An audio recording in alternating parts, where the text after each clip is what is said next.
अगर आपकी सैलरी की इनकम आती है और आप अपनी आईटीआर फाइल करना चाहते हो और कंफ्यूज हो कि भाई कैसे किया जाता है, तो टैक्सेशन ऑफिसर है ना आप लोगों के लिए। आज के हमारी वीडियो में हम लोग देखने वाले कि अगर आप सैलरी की इनकम में आईटीआर फाइल कर रहे हो तो इसको आसानी से कैसे फाइल किया जाता है। तो भाई आपको क्या करना है, आपको इनकम टैक्स वाली वेबसाइट के ऊपर सबसे पहले आ जाना है और यहाँ पे आके आपको लॉग इन पे क्लिक कर देना है। यहाँ आपको अपना पैन नंबर डालना है और अपना पासवर्ड डाल के लॉग इन कर लेना है। लॉगिन करने के बाद आपको ई फाइल के ऊपर में क्लिक करना है और यहाँ पे इनकम टैक्स रिटर्न में जाके आपको फाइल इनकम टैक्स रिटर्न के ऊपर क्लिक करना है और आप इस वाले पेज पे आ जाओगे। यहाँ आपको असेसमेंट ईयर सिलेक्ट करना है जो कि हमारा 26-27 होने वाला है। मोड में आपको ऑनलाइन मोड सिलेक्ट करना है और कंटिन्यू पे क्लिक कर देना है। देन यहाँ पे आपको जो है न्यू फाइलिंग, क्योंकि आपका बाई डिफॉल्ट न्यू फाइलिंग आएगा तो आपको न्यू फाइलिंग क्लिक करना है। ये आपसे पूछता है इंडिविजुअल, एचयूएफ एंड अदर, इसमें आपको इंडिविजुअल के ऊपर में क्लिक करना है। देन प्रोसीड के ऊपर में क्लिक करके अब ये आईटीआर फॉर्म पूछेगा। अगर आपकी सिर्फ और सिर्फ सैलरी की इनकम है तो आपको आईटीआर 1 फाइल करना है ओनली, और बाकी केसेस में आईटीआर कैसे फाइल होता है इसकी वीडियो आपको हमारे चैनल पे मिल जाएगा। इसको ओके कर देना और लेट स्टार्ट के ऊपर में आपको क्लिक करना है। देन यहाँ आपसे ऑप्शन पूछता है भाई आपकी taxable income more than basic exemption limit है। आप अगर आपके एग्जाम्पशन लिमिट से जा रहे हो तो आपको ये सिलेक्ट करना है, वरना आप नीचे में से कोई भी ऑप्शन सिलेक्ट कर सकते हो और ना समझ में तो आप अदर भी क्लिक कर सकते हो भाई, इसमें कोई दिक्कत नहीं रहती है। इसके बाद पहला ऑप्शन हमारे पास होता है पर्सनल इन्फॉर्मेशन का।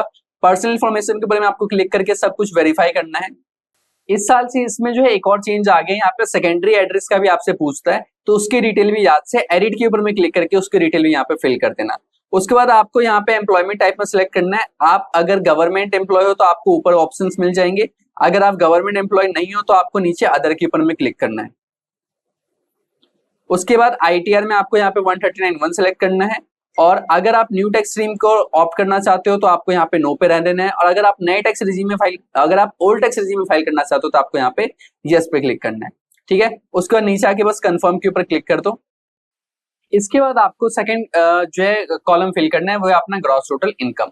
तो ग्रॉस टोटल इनकम के ऊपर क्लिक करते हैं और यहाँ पे देखो पहले ही आपको टाइम मिल जाएगा सैलरी का, इसे बहुत ज्यादा ध्यान से हमें फिल करना है। एडिट के ऊपर में क्लिक करना है। अगर आपका सैलरी में टीडीएस डिडक्ट हुआ है तो आपको अपने एम्प्लॉयर से फॉर्म 16 सबसे पहले मांगना है और उसके बेसिस पे आपको यहाँ पे डिटेल एंटर करनी है। जब आप फॉर्म 16 मांगोगे उसके अंदर में आपको यहाँ पे मेंशन होगा कि आपकी सैलरी कितनी बनती है एज पर सेक्शन 17(1), और अगर आपके पास फॉर्म 16 नहीं है तो ये काम आप खुद से भी कर सकते हो। आपकी जो बस टोटल नेट सैलरी निकल के आ रही, जो आपका जो सैलरी स्लिप आपको मिल रहा है वहां से आप चेक कर लो कि आपकी टोटल सैलरी कितनी है और उसको एनुअल सैलरी में आपको डालना है। जो सैलरी स्लिप पे सैलरी मेंशन होते हैं वो मंथली मेंशन होते हैं नॉर्मली, उसको एनुअली कर लेना और पूरे साल में कितनी सैलरी रिसीव है वो आपको एंटर करना है यहाँ पे।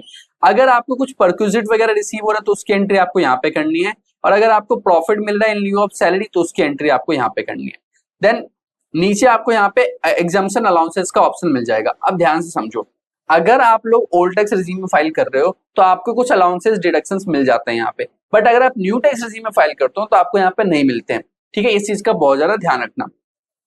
तो अगर मैं ओल्ड टैक्स रिजीम वालों की बात करता हूँ ना तो उनको यहाँ पे बहुत तरह के डिडक्शन देखने को मिल जाते हैं। एलटी का क्लेम कर सकते हैं, रेमुनरेशन रिसीव बाय ऑफिशियल्स, किसी और नेम से अगर कमीशन वगैरह तो वो सब आपको क्लेम कर सकते हो। ठीक है, बहुत सारे यहाँ पे आपको देखने को मिलेगा, जिसमें से सबसे ज्यादा जो यूज किया जाता है वो 1013A होता है हमारा, विच इज एचआरए का एग्जाम्पशन। इसके बाद आपको एचआरए जैसे आप क्लिक करोगे तो नीचे आपको ये टेबल खुल जाएगा। इस टेबल में आपको यहाँ पे सिलेक्ट करना होता है कि आपका रेसिडेंस टाइप क्या है, मेट्रो है, नॉन मेट्रो है। उसके बाद फिर आपको यहाँ डालना है कि आपको एचआरए मिला कितना है, एक्चुअल में आपने कितना पे किया रेंट, आपको वो एंटर करना है। आपकी बेसिक सैलरी कितनी है वो एंटर करना है, और देन उसके बाद आपका डीएनएस अलाउंस कितना है ये भी आपको यहाँ पे एंटर करना है।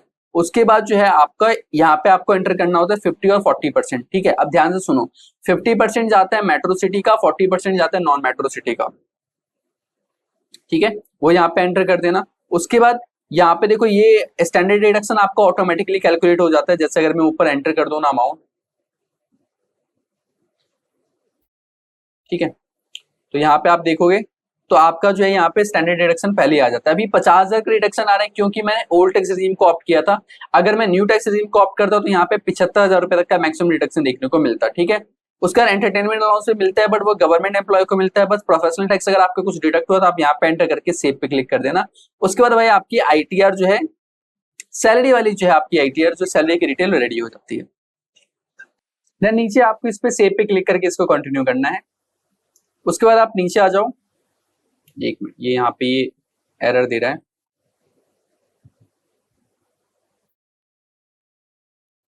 देन यहाँ पे आप अपनी हाउस प्रॉपर्टी की इनकम भी यहाँ पे डिटेल आप एंटर करके अपनी हाउस प्रॉपर्टी की इनकम भी ऐड ऑन कर सकते हो अगर आपकी कुछ है तो, और अदर सोर्स की इनकम आपको ऐड करने का ऑप्शन यहाँ से मिल जाएगा। एक बार ये सब कुछ आपका हो जाए, इसको कंफर्म के ऊपर में क्लिक करना, और उसके बाद आप देखोगे तो ग्रॉस टोटल इनकम फाइल करने के बाद, ग्रॉस टोटल इनकम फिल करने के बाद आपको यहाँ पे अपनी डिडक्शन एंटर करनी है, और टैक्स पेड जो भी होगा वो आपको यहाँ पे ऑटोमेटिकली कैलकुलेट हो जाएगा।